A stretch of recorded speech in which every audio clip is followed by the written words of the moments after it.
제25강 권리질권에 대해서 살펴보겠습니다. 질권에는 동산질권 이외에도 권리질권이 인정됩니다.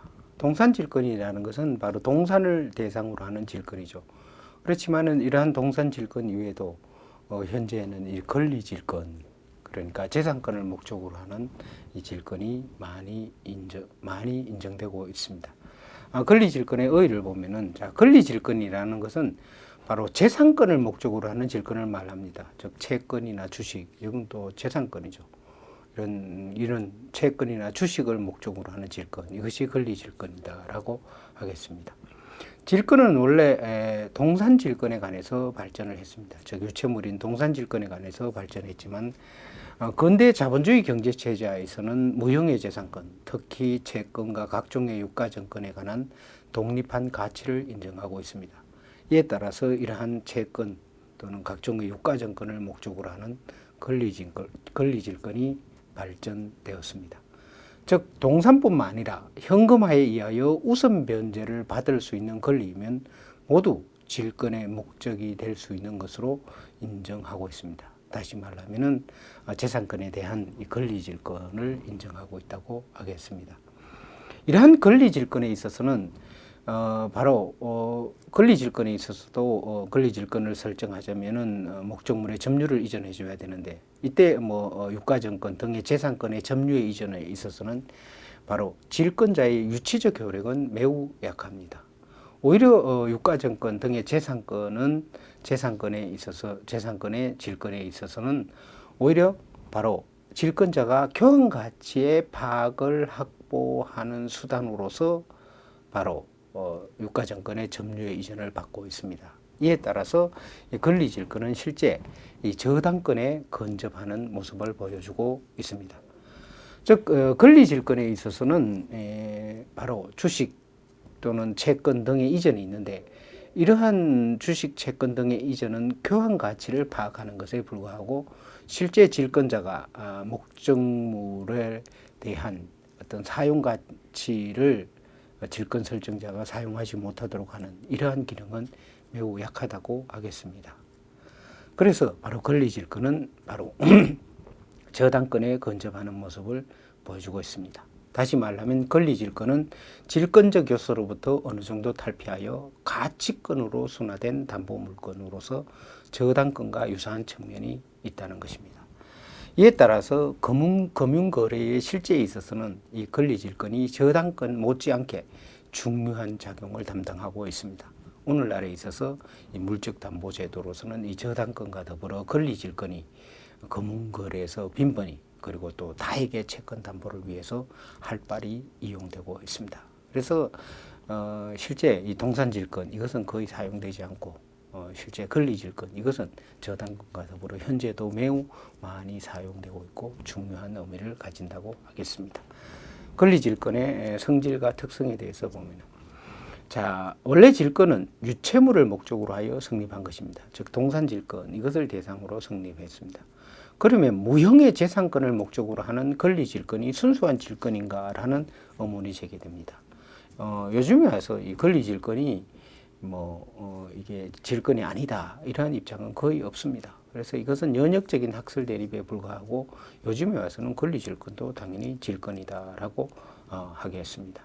즉 질권의 목적은 유체물에 한한다는 주장은 더 이상 통용될 수 없으므로 동산질권이나 권리질권은 모두 질권으로서의 본질에서는 차이가 없다고 하겠습니다. 다만 권리질권에 있어서는 목적물이 무형의 재산권이죠. 그래서 바로 질권자의 질물에 대한 유치적 효력이 희박하다는 점에서 이 동산질권과 차이가 있을 뿐입니다. 그럼 동산질권과 권리질권은 구체적으로 어떻게 다른가에 대해서 한번 보도록 하겠습니다. 목적물에서 보면 동산질권은 그 목적물이 동산이죠. 유체물이죠. 그렇지만 권리질권은 양도성이 있는 재산권입니다.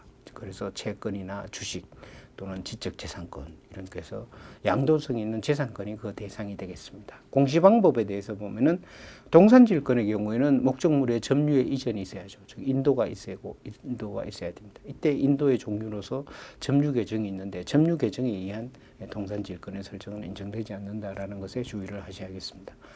그 다음에 권리질권의 경우에는 공시방법으로서 바로 이 질권자가 질권설정자가 질권자에게 정서의 교부를 해줍니다. 채권 질권의 경우에는 이 바로 정서의 교부를 해주고, 그 다음에 지적재산권의 경우에는 이제 등록을 하죠. 뭐 특허권이나 저작권 등에 대해서 등록을 한다라고 하겠습니다. 유치적 효력에서 보면 동산질권의 경우에는 동산에 대한 사용 가치가 크죠. 그래서 동산질권의 경우에는 유치적 효력이 크다라고 하겠습니다. 유치적 효력이 크니까 바로 채무자를 심리적으로 강제하여서 채무 변제를 강제하는 모습이 있습니다. 그러나 권리질권의 경우에는 이 질권자가 그 재산권에 대해서 유치적 효력, 즉 유치하는 기능, 이것은 매우 미미하다라고 하겠습니다. 단지 채권 정서 등을 교부받는 이런 것은 바로 질권 설정자로 하여금 그 권리를 행사하지 못하도록 하는 의미 정도밖에 없다고 하겠습니다. 그 다음에 우선 변제적 효력에서 보면은 동산질권의 경우에는 원칙적으로 경매이하고 예외적으로 간이변제 충당 또는 유질 계약을 할 수 있죠. 즉 변제기 도래 후에 유질 계약 이런 것이 할 수 있습니다. 권리질권의 경우에는 이게 채권 등의 입지를 받았으니까 이런 경우에는 제3채무자에 대해서 직접 청구할 수 있습니다. 직접 청구를 하거나 또는 민사집행법에 의한 집행, 즉 전부명령, 추심명령 등 이런 것을 이용해서 바로 우선 변제권을 행사한다고 하겠습니다. 그래서 동산질권과 권리질권은 많이 차이가 있고, 이러한 권리질권은 실제 저당권에 접근하는 모습을 보여주고 있습니다. 권리질권의 목적물에 대해서 봅시다. 권리질권의 목적물은 양도성이 있는 재산권이면 모두 권리질권의 목적물이 되겠습니다. 그러나 부동산의 사용 수익을 목적으로 하는 권리는 권리질권의 목적으로 할 수가 없습니다. 이에 따라서 지상권, 전세권, 부동산 임차권은 권리질권의 목적으로 될 수가 없습니다. 또한 부동산에 준하여 다루어지는 강업권, 어업권, 공장재단 등도 권리질권의 목적이 될 수 없습니다. 이들 권리는 특별법에서 질권의 설정을 금지하고 있고 저당권의 목적으로만 하도록 하고 있습니다. 그래서 강업권, 어업권 이런 것에 대해서는 권리질권을 설정할 수 없고 단지 저당권만을 설정할 수가 있겠습니다. 또한 소유권, 지역권, 점유권 등은 그 성질상 당연히 권리질권의 목적이 될 수 없습니다. 이에 따라서 권리질권의 목적이 되는 것을 보면 궁극적으로 이 채권, 주식, 지적재산권 이런 것이 된다라고 하겠습니다. 먼저 채권은 권리질권의 목적이 됩니다. 가장 일반적인 권리질권의 목적이 되고 또 채권의 종류는 묻지 않습니다. 그래서 지명채권, 지시채권, 무기명채권, 그러니까 채권이 지명채권이냐 무기명채권이냐 또 지시채권이냐 이런 게 묻지 않고 모두 권리질권의 목적이 되겠습니다. 이에 따라서 그 성질이 허용하는 것이면 계약에 의한 채권 또한 권리질권의 목적이 됩니다. 예를 들어서 계약에 의한 채권이라는 것은 뭐 매매대금 채권, 이 매매대금 채권은 원래 지명채권이에요. 그 다음에 불법행위에 의한 채권, 즉 불법행위로 인한 손해배상 청구권, 그 다음에 어음, 수표 등의 하체된 채권 이런 것도 모두 권리질권의 목적이 되겠습니다. 이 어음, 수표에 의해서 하체된 채권은 뭐 지시채권이나 무기명채권이 되겠죠. 그 다음에 주식도 권리질권의 목적이 됩니다. 주식은 주주권의 표상으로서 그 자체가 채권은 아닙니다. 그러나 자본주의 경제에서 중요한 상품의 하나이고 재산권입니다. 그래서 원칙적으로 주식도 권리질권의 목적이 되겠습니다.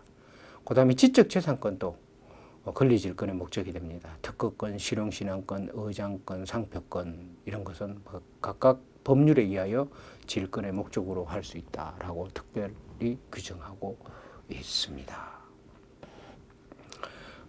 그 외에 이제 권리질권의 목적이 없는 권리질권의 대상이 안 되는 이 권리가 있는데 어떤 거냐? 비재산권입니다. 인격권, 친족권, 상속권.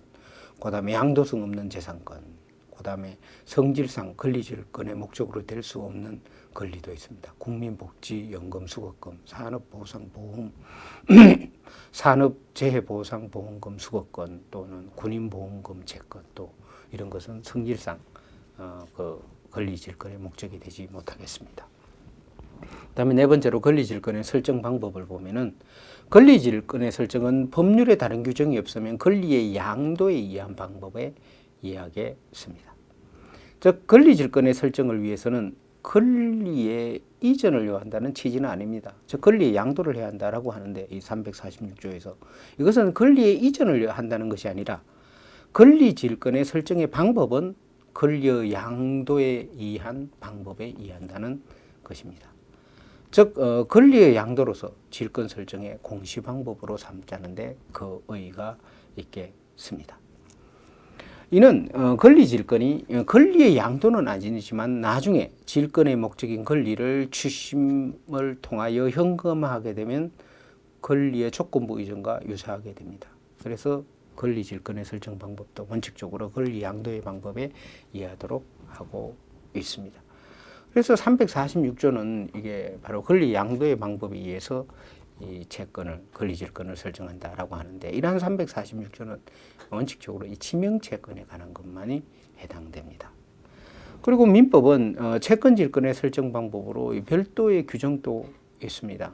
그래서 이 별도의 규정이 있는 범위 내에서는 346조는 적용이 되지 않습니다. 별도의 규정이 있으면은 바로 346조가 아니라 별도의 규정에 따라야 하는 것이죠. 그래서 지명채권, 지시채권, 무기명채권의 양도에 대해서는 별도의 규정이 있다라고 하겠습니다. 그래서 이런 경우에는 바로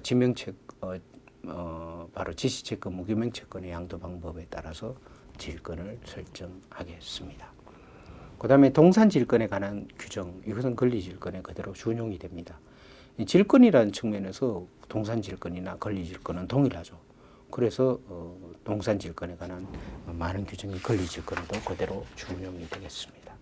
그래서 권리질권의 일반에 대해서 봤습니다. 그 다음에 권리질권에서 가장 중요한 채권질권에 대해서 보겠습니다.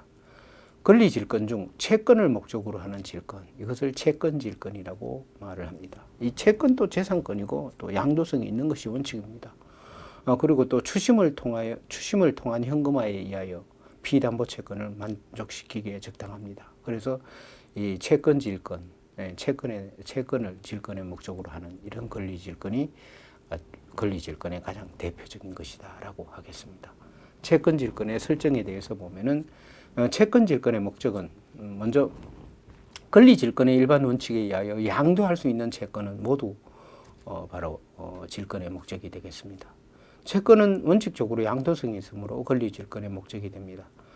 그래서 구체적으로 채권질권의 목적이 되는 채권을 보면은 첫째 통상의 채권입니다. 채권은 원칙적으로 양도성을 가지고 또 주심 한가에 의하여 피담보 채권을 만족시키기에 적합한 것이므로 통상의 채권은 권리질권의 목적이 됩니다.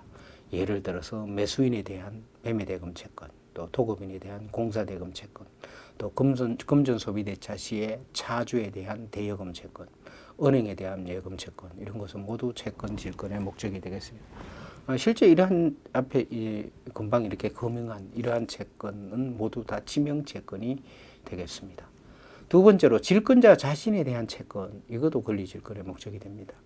예를 들어서 은행이 정기예금 위에 질권을 취득하고 예금자에게 금융을 주는 경우가 있습니다. 또 보험회사가 보험금 위에 질권을 취득하고 보험가입자에게 금융을 주는 경우가 있죠. 이거 바로 예금 담보 대출을 하는 경우죠. 그래서 실제 보험사들이 이런 보험금을 담보로 해서 많은 대출을 합니다. 그래서 보험금을 담보로 대출을 받을 수가 있겠습니다. 이런 경우에 보험금 위에 권리질권을 바로 이 보험금 위에 권리질권을 설정하는 것이 됩니다. 그래서 질권자 자신에 대한 채권, 이것도 바로 권리질권의 목적이 되겠습니다. 그 다음에 장래의 채권, 조건부 채권, 선택채권에 관해서도 질권을 설정할 수 있다고 하겠습니다. 그 다음에 예외를 보면은 법률의 규정에 의하여 또는 성질상 양도성이 없는 채권은 질권의 목적이 되지 못합니다. 예를 들어서 부양청구권, 연금청구권, 재해보상 청구권 등은 법률에 의하여 양도가 금지되는 채권이고 양도가 금지되는 채권은 권리질권을 설정하지 못합니다. 그 다음에 일신전속적인 채권, 즉 일신전속적 급부를 목적으로 하는 채권, 이것도 권리질권의 목적이 되지 못하고 또 부작위 채권, 이것은 바로 성질상 양도성이 없는 채권이 되겠습니다. 세 번째로 양도금지 특약이 있는 채권도 질권의 목적으로 하지 못합니다. 즉 당사자 사이에 채권이 있는데 이 채권을 양도할 수 없다라는 양도금지 특약을 맺은 경우에도 질권의 목적으로 할 수 없습니다. 이때 이러한 특약은 선의의 제3자에게는 대항할 수 없으므로 이 질권자가 선의이며 선의라면은 질권자는 유효하게 질권을 취득할 수 있다라는 것에 주의를 하셔야겠습니다. 채권 질권의 설정 방법을 보면은 바로 채권 질권 설정 협의와 이 공시 방법으로서 정서의 교부가 있음으로써 채권 질권을 설정할 수 있습니다. 즉 채권에 대해서 질권 설정을 합의를 하고 목적물에 대한 인도가 바로 채권 정서의 교부가 된다라고 하겠습니다. 그래서 이 채권 정서의 교부에 대해서 봅시다. 특히 이제 지명 채권에 있어서는 채권 정서의 교부가 필요합니다. 민법 347조는 채권을 질권의 목적으로 하는 경우에 채권 정서가 있으면 그 정서를 질권자에게 교부해야 한다라고 하고 있습니다. 특히 347조에 관한 정서의 교부가 있어야 한다라는 이 규정은 지명채권에 관한 규정이 됩니다. 왜냐하면 지시채권, 무기명채권은 별도의 규정이 있기 때문입니다. 그래서 지명채권의 경우에 채권 정서의 교부가 있어야 되는데 이때 채권 정서라는 것은 채권의 존재를 증명하는 서면을 말합니다. 그리고 채권 정서가 없는 경우가 있죠. 예를 들어서 갑이 을에게 돈을 1,000만 원 대여해주고 거기에 대해서 1,000만 원을 대여해줬다라는 차용증 이런 것을 받지 않은 경우에는 채권 정서가 없습니다. 이런 경우에 채권 정서가 없는 경우에는 채권 질권은 설정의 합의, 즉 채권 권리 질권 설정의 합의만으로 성립하게 되겠습니다. 그리고 지시채권이나 무기명 채권의 경우에는 정서를 교부해야 그 효력이 생긴다라고 별도의 규정을 두고 있습니다. 그래서 347조는 지명채권에 관해서만 의미가 있는 규정이다라고 하겠습니다. 그리고 채권 정서의 교부에 관하여 점유 개정이 허용되는지가 문제가 되는데 일반적으로 동산 질권의 경우에는 점유 개정에 의한 인도는 허용하지 않죠. 그러면은 이 지명 채권에 있어서 채권 정서의 교부를 요하는데 이것을 점유 개정에 의한 인도를 할 수 있느냐가 문제가 되겠습니다. 여기에 대해서 통설은 지명 채권의 경우에는 정서의 점유를 통하여 설정자로부터 채권의 처분 권능을 박탈하는 것도 아니고 또한 질권 설정의 대항 요건은 별도로 규정되어 있으므로 점유 개정의 방법이 인정된다라고 하고 있습니다. 그리고 채권 정서의 반환도 질권의 소멸을 가져오지 않는다고 하고 있습니다. 여기에 대해서 동산 질권의 경우에는 질물을 반환하면은 동산 질권이 소멸되죠. 그러나 이런 지명 채권의 경우에 권리 질권에 있어서는 정서의 반환에 있어도 질권의 소멸을 가져오지 않는다고 보고 있습니다. 그다음에 각종의 채권에 대한 공시 방법, 그러니까 각종의 채권에 대한 공시 방법을 좀 더 구체적으로 봅시다. 첫째, 지명채권의 경우를 보면은 앞에서 간단하게 설명했습니다만 지명채권의 경우에는 먼저 질권 설정의 합의와 공시 방법으로서의 정서의 교부가 있어야죠. 이때 지명채권의 경우에는 공시 방법으로서 정서 교부 외에 이 대항 요건, 채권 채무자에 대한 제3채무자에 대한 대항 요건 이것도 갖춰줘야 하겠습니다. 이것을 자세히 보면은 지명채권에 있지는 정서를 질권자에게 교부해야 합니다. 물론 채권 정서가 없으면은 합의만으로 채권 질권은 설정이 되겠습니다. 이때 지명채권에 있어서는 이 채권 정서라는 것은 단순히 뭡니까? 이것은 하나의 채권이 채권의 존재를 증명하는 서면에 불과하죠. 그래서 채권 정서의 점유를 질권자에게 이전하더라도 공시작용이나 유치적 작용 이런 것은 매우 적다라고 하겠습니다. 또한 채권 정서가 없는 경우에는 결국 채권 질권은 당사자 간의 합의, 즉 질권 설정의 합의만으로 질권이 성립이 하겠습니다. 이때 지명채권의 경우에 주의할 것은 바로 제3채무자에 대한 대항 요건을 갖춰줘야 한다는 것입니다. 즉 지명채권을 입질한 경우에 질권자가 제3채무자에 대해서 바로 자기 채권, 바로 이 권리 질권을 주장하기 위해서는 제3채무자에 대한 대항 요건을 갖춰줘야 하고 또 제3자에 대해서 대항하기 위해서는 일정한 경우에 제3자에 대한 대항 요건을 갖춰줘야 한다는 것입니다. 그래서 대항 요건에 대해서 자세히 보면은 지명채권의 입지를 가지고 제3채무자에게 대항하기 위해서는 제3채무자에 대해서 질권의 설정을 통지하거나 또는 제3채무자의 승낙을 얻어야 하겠습니다. 그리고 제3채무자 이외의 제3자에 대항하기 위해서는 이 통지나 승낙을 확정일자에 있는 정서에 의할 것을 요하고 있습니다. 그러니까 쉽게 말하면 우리 민법 450조에서 말하는 채권 양도의 대항 요건을 갖추어줘야 한다는 것입니다. 왜냐하면은 채권지일권의 지명채권의 경우에서는 이게 권리질권의 설정 방법이 바로 채권 양도의 방법이야죠. 그러니까 바로 제3채무자나 제3자에게 대항하기 위해서는 채권의 대항 요건, 채권 양도의 대항 요건을 갖추어줘야 한다는 것이 되겠습니다. 그 다음에 지시채권이나 무기명 채권에 있어서의 공시 방법을 보면은 지시채권의 입지는 그 양도에 있어서는 바로 정서에 배사하여 질권자에게 교부해줘야 합니다. 이 지시채권이라는 것은 어음, 수표 또는 하물상환증, 참고증권, 선화증권 등의 유가증권 이런 것이 지시채권인데 지시채권에 대해서 권리질권을 설정하자면 정서에 배사하여 바로 질권자에게 교부를 해줘야 합니다. 정서에 배사하여 교부해줘야 한다라고 하겠습니다. 그 다음에 무기명채권의 입지는 정서를 질권자에게 교부하면 됩니다. 즉 무기명채권의 입지는 정서의 교부만이 있으면 되겠습니다. 물론 질권 설정의 합의와 정서의 교부가 있어야 하겠죠. 이 무기명채권이라는 것은 상품권, 승차권 이런 것이 바로 무기명채권이 되겠습니다. 요즘에 뭐 백화점 상품권 이런 것이 많이 있죠. 이런 것은 모두 무기명채권이 됩니다. 그 다음에 은행에서 자기압수표를 발행받죠. 이 자기압수표도 이게 결국은 이 무기명채권이다라고 하겠습니다. 그래서 상품권, 승차권, 급장 입장권 이런 것은 다 무기명채권이고 무기명채권의 질권을 설정하자면은 바로 그냥 정서에 대해서 교부, 즉 질권 설정의 합의와 정서의 교부를 하면 됩니다. 이 정서의 교부가 바로 공시 방법으로 이용된다라는 것이 되겠습니다. 그러면 설정 방법을 봤으니까 그 다음에 채권 질권의 효력에 대해서 봅시다. 피담보 채권의 범위를 보면은 이것은 동산 질권에 관한 334조가 그대로 적용이 됩니다. 그래서 피담보 채권의 범위에 관한 즉 동산 질권에서 피담보 채권의 범위에 관한 규정이 그대로 적용되겠습니다. 질권의 효력이 미치는 범위를 보면은 채권 질권의 효력은 입질된 원본 채권의 전부와 또 이에 따르는 이자 채권 그리고 인적 물적 담보의 모든 것에 미칩니다.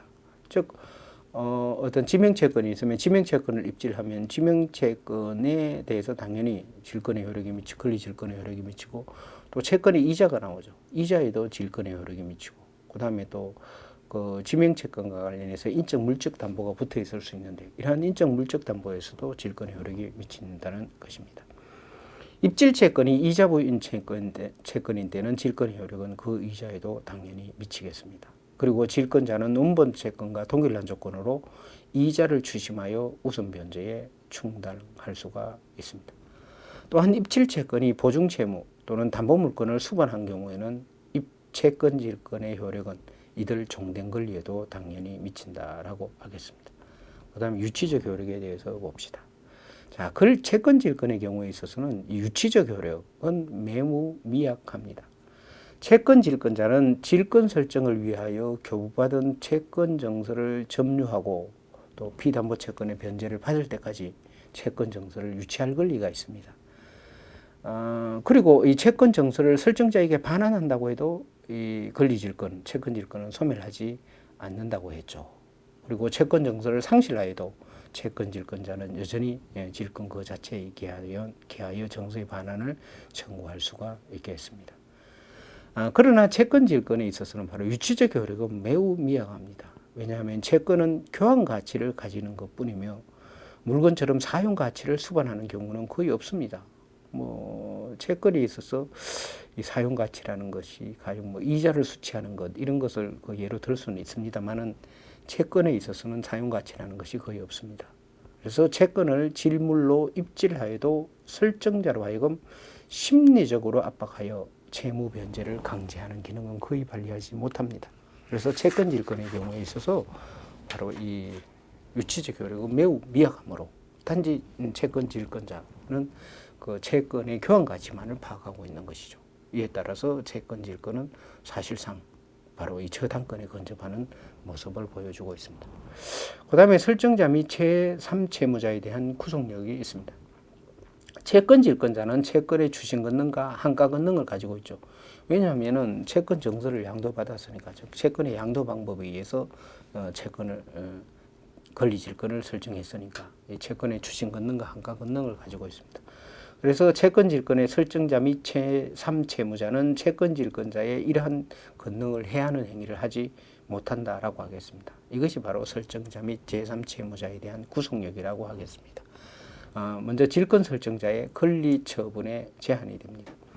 질권 설정자는 질권자의 동의 없이 질권의 목적이 된 권리를 소멸하게 하거나 또 질권자의 이익을 해치는 행위를 하지 못합니다. 자, A라는 사람이 B에 대한 채권을 가지고 있고 이러한 A가 B에 대한 채권을 C에게 권리 질권을 입지를 했습니다. 입지하고 나서 그 채권을 소멸시키는 이런 행위를 하면은 안 된다는 것이죠. 즉 질권의 목적이 되는 채권을 소멸시키는 이런 것은 행위를 하지 못합니다. 그래서 채권의 주심, 면제, 상계, 기타 입질된 채권을 소멸케 하는 행위를 하지 못한다고 하겠습니다. 그 다음에 제3채무자에 대한 제한으로 해서 제3채무자도 즉 채권을 소멸시키는 행위 등을 하지 못한다라고 하겠습니다. 예를 들어서 이런 경우에 A가 B에 대한 채권을 가지고 A가 B에 대한 채권을 바로 C에게 입질한 경우, 이런 경우에 B가 제3채무자인데 제3채무자도 채권을 소멸시키는 행위 이런 것을 하지 못한다는 것입니다. 이런 경우에 보통 채권 질권에 있어서는 채무자에 대한 대항 요건을 갖추죠. 제3채무자에 대한 대항 요건을 갖춥니다. 이에 따라서 질권 설정의 대항 요건이 갖추어진 경우에 이 제3채무자가 채권을 소멸시키는 행위는 바로 무효이다라고 하겠습니다. 물론 대항 요건, 제3채무자에 대한 대항 요건이 갖추어지지 못한 경우에 처분 변경 등은 유효하다고 해석됩니다. 그래서 제3채무자가 아직 입질이 됐다라는 것을 통지를 받지 못하거나 또는 승낙하지 않은 경우, 이런 경우에 대항 요건을 갖추지 못한 경우죠. 이런 경우에 제3채무자가 그 채권을 소멸시키는 행위는 유효하다고 해석되겠습니다. 그 다음에 우선 변제적 효력에 대해서 봅시다. 질권은 채권 질권도 당연히 질권으로서 질권자는 우선 변제권을 가지고 있습니다. 그래서 채권 질권자는 입질 채권의 가실 즉 이자를 수취하여 이를 우선 변제에 충당할 수가 있겠습니다. 그러나 채권 질권자가 우선 변제를 받는 중심적인 수단은 역시 채권 자체를 실행하는 것이죠. 물론 이자에 대해서 우선 변제권을 행사할 수 있지만 근본적으로는 이제 우선 변제를 받자면 입질된 채권 자체를 행사하는 것이다라고 하겠습니다. 이때 채권 질권의 실행 방법으로서는 동산 질권의 실행 방법이 관한 규정이 적용되지 않습니다. 경매나 간이 변제 충당 이런 것에 의하지 않고 바로 이 채권 질권의 실행 방법에 특수한 실행 방법이 인정됩니다. 어떤 것이냐? 첫째, 채권의 직접 청구가 가능하다는 것입니다. 두 번째로 민사집행법에 의한 집행 방법이 인정됩니다. 세 번째로 이제 유질 계약에 의한 채권의 만족 이렇게 얻을 수가 있습니다. 먼저 직접 청구를 보면 채권의 목적물이 금전인 경우에 질권자는 질권의 목적이 된 채권을 직접 청구할 수 있습니다. 즉 직접 청구한다는 것은 질권 설정자의 대리인으로서가 아니라 질권자가 질권자 자신의 이름으로 취심할 수 있다는 의미입니다. 즉 A가 B에 대한 100만 원의 채권을 가지고 있는 경우에 이런 경우에 A가 B에 대한 100만 원의 채권을 C에게 입질했습니다. 이러한 경우에 바로 A가 채무를 C에게 변제하지 않으면은 이런 경우에 C는 직접 B 제3채무자인 C에 대해서 바로 100만 원에 대해서 이행을 하라라고 직접 청구할 수가 있다는 것입니다. 그래서 권리질권의 경우, 이 채권 질권의 경우에는 직접 청구가 인정됩니다. 즉 채권의 목적이 금전인 때는 질권자는 자기 채권의 한도에 내서 제3채무자에 대해서 직접 청구하고 이것을 변제에 충당할 수가 있겠습니다. 그 다음에 채권의 목적물이 물건인 경우가 있습니다. 즉 입질 채권이 금전 위에 물건을 목적으로 하는 경우, 즉 동산의 인도 청구권 이런 것을 입질한 경우가 있습니다. 즉 A가 B에 대해서 물건에 대한 인도 청구권을 가지는데 A가 B에 대한 물건의 인도 청구권을 C에게 입질하는 경우가 있습니다. 이런 경우에 A가 변제기에 채무를 변제하지 않으면 C는 B에 대해서 제3채무자에 대해서 직접 그 물건을 인도하라라고 해서 동산 인도를 청구할 수 있습니다. 이런 경우에 질권자는 그 동산의 인도를 받게 되면은 그 동산에 대해서 어떻게 되느냐 하면은 그 동산에 대해서 질권을 행사할 수 있습니다. 결국은 이제 질권자가 동산의 인도를 받았죠. 동산에 대해서 점유를 하고 있으니까 이건 뭡니까? 결국은 동산 질권으로 변하는 것이죠. 이런 경우에는 바로 물건의 인도를 받게 되고 이런 경우에는 그 권리 질권은 동산 질권으로 변하게 됩니다. 이때 동산 질권으로 변했으니까 이때 그 채권의 만족은 동산 질권의 실행 수단으로서 경매나 간이 변제 충당에 의하게 되겠습니다. 그다음에 민사집행법에 의한 집행이 있을 수 있습니다. 채권 질권자는 채권의 직접 청구 외에 즉 제3채무자에 대해서 직접 청구해서 자기 채권의 만족을 얻는 이외에도 민사집행법이 정하는 방법에 의해서 채권을 실행할 수가 있겠습니다. 바로 민사집행법에 의한 집행 방법에는 채권의 추심, 전부 및 항가의 세 가지 방법이 있습니다. 즉 법원으로부터 추심 명령을 받거나 전부 명령을 받거나 또는 항가의 방법에 의해서 바로 채권의 만족을 즉 질권자가 자기 채권의 만족을 얻을 수 있다는 것입니다. 그다음에 유질에 의해서도 만족을 얻을 수 있습니다. 채권 질권에 관해서도 채권 질권에 대해서도 유질 계약 금지에 관한 규정이 적용됩니다. 즉 동산 질권에 있어서는 변제기 도래 전에 유질 계약이 금지가 된다고 했죠.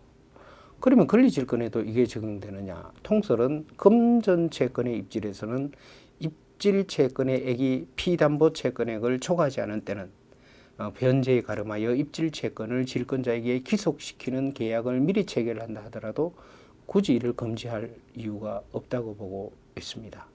그래서 변제기 전에 유질 계약을 인정할 수 있다라는 것입니다. 그래서 이제 채권 질권에 있어서 바로 질권자가 자기 채권에 만족을 얻는 방법으로서 바로 변제기 전에 유질 계약 이런 방법에 의해서도 가능하겠습니다. 그러나 물론 변제기 도래에 의해 유질 계약 이것은 물론 또한 당연히 인정이 되겠습니다. 그래서 채권 질권에 대해서 봤습니다. 그다음에 기타의 권리 질권에 대해서 보겠습니다.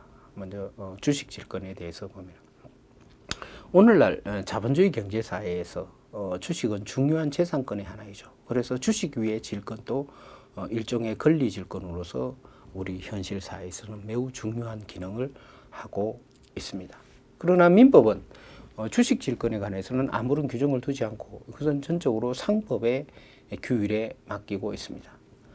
결론적으로 주식도 양도성이 있는 재산권이죠. 이에 따라서 당연히 이 권리 질권의 대상으로 할 수 있고 입질할 수 있다고 하겠습니다. 실질적으로 이 주식 질권 이것을 잘 이용하면은 대규모 회사도 많은 비용을 들이지 않고 인수할 수가 있는 것이 됩니다.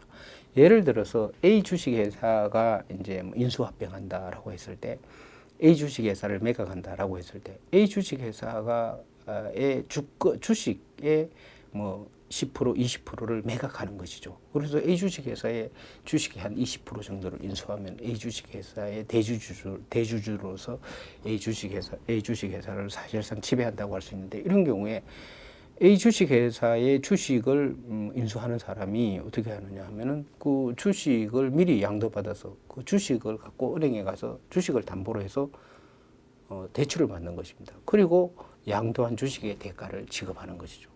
그러니까 쉽게 말하면은 주식에 대해서 권리질권을 설정하고 거기에 대해서 이제 주식 매각 대금을 바로 질권 설정을 통해서 융통한 금전을 가지고 변제한다는 것입니다. 이것은 쉽게 말하면은 요즘 고가의 아파트를 구입할 때 담보 대출을 많이 이용하죠.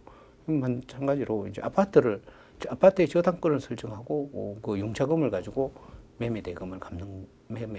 매수 대금을 갚는 것이죠. 이와 같은 것입니다. 그래서 실질적으로 이 주식 질권 이것을 잘 이용하면은 실질적으로 이게 어떤 주식회사 이런 것을 아주 본인은 많은 비용을 들이지 않고도 실질적으로 쉽게 주식회사 같은 것을 인수할 수 있다라고 하겠습니다.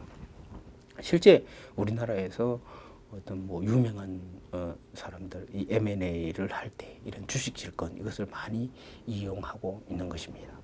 주식 질권의 설정을 보면은 무규명 주식은 주권이 교부되는 주식이 이게 무규명 주식이죠. 이게 무규명 주식은 무규명 채권에 준한 것으로 봅니다. 그래서 무규명 채권의 입질과 동일하게 주권을 질권자에게 교부함으로써 바로 권리 질권을 주식 질권을 설정할 수 있겠습니다. 보통은 주식은 무규명 주식이 됩니다. 그 다음에 주식에는 기명 주식이 있습니다. 이 기명 주식의 입질 방법은 두 가지가 있는데 기명 주식은 다시 약식질과 등록질로 나눕니다. 약식질은 주권을 질권자에게 교부함으로써 성립하는 것입니다. 그리고 주권의 계속 점유는 제3자에 대한 대항 요건이 되겠습니다. 등록질은 회사가 질권 설정자의 청구에 의하여 질권자의 성명, 주소를 주주명부에 등기하고 그 성명을 주권에 기재하는 방법에 의해서 설정되는 주식 질권을 말합니다. 주식 질권의 효력을 보면은 주식 질권의 경우에도 뭐 물상 대위성 이런 것은 인정되죠. 질권의 경우는 당연히 물상 대위성이 인정되기 때문입니다. 그래서 주식의 소각, 병합, 전환, 준비금의 자본 전입 등이 있는 경우에 이 주주가 받을 금전이나 주식 위에도 바로 주식 질권의 효력을 미치겠습니다. 뭐 주식 질권에도 당연히 우선 변제권이 인정되는 것이다라고 하겠습니다. 그러나 주의할 것은 주식 질권의 경우에는 주식 질권을 설정하더라도 의결권은 질권 설정자에게 그대로 남아 있는다라고 하겠습니다. 즉 주식의 경우는 의결권이 있죠. 뭐 물론 무의결권 주식도 있지만은 이 의결권은 입질에 의하여 영향을 받지 않고 질권 설정자에게 그대로 남는다라고 하겠습니다. 그리고 주식 질권의 실행 방법은 민사집행법에 의한 환가의 방법을 이해한다라고 하겠습니다. 그 다음에 지적재산권 위에 질권에 대해서 봅시다. 지적재산권으로서는 특허권, 실용신앙권, 의장권, 그 다음에 저작재산권, 상표권 등 이런 여러 가지 지적재산권이 있을 수 있습니다. 특히 이 중에서 이제 이 저작권을 뺀 지적재산권, 이걸 산업재산권이라고도 하죠. 그러니까 특허권, 실용신앙권, 의장권, 상표권, 요거는 이제 산업재산권이라는 말을 쓰고 저작권을 제외한 지적재산권, 이것을 이제 산업재산권이라고 말을 하겠습니다. 그리고 이제 지적재산권이라는 것은 보통 그 용어에서는 이 독일에서는 보통 이제 무체재산권이라는 용어를 많이 쓰고 미국 쪽에서는 영미계통에서는 이제 지적재산권이라는 말을 씁니다. 그래서 뭐 우리 민법에서는 지적재산권 또는 무체재산권 이런 것을 혼용하기도 합니다. 바로 이런 지적재산권에 대해서도 지적재산권도 권리질권의 목적으로 할 수 있다는 것입니다. 즉 특허권, 실용신앙권, 의장권, 상표권 등을 입질하는 경우에는 먼저 질권 설정 계약과 더불어서 이들 법에 따른 등록을 하면 되겠습니다. 즉 특허청에 등록 원부가 있어요. 이런 경우에 등록 원부에다가 이제 등록을 하면 된다는 것입니다. 그러나 여기서 주의할 것은 저작재산권의 입질에서는 이 등록은 대항 요건에 불과하다고 하겠습니다. 그러니까 저작재산권 이외에 다른 지적재산권의 경우에는 등록이라는 것이 하나의 성립 요건이지만 저작재산권의 경우에는 등록이 대항 요건이다라고 하겠습니다. 그건 저작권법에서 그렇게 규정하고 있기 때문입니다. 따라서 저작재산권의 입지는 당사자 사이에 단순한 질권 설정 계약만에 의해서 그 효력이 발생한다고 하고 효력이 발생한다고 봐야 할 것입니다. 단지 저작재산권의 등록은 대항 요건에 불과하다고 하겠습니다.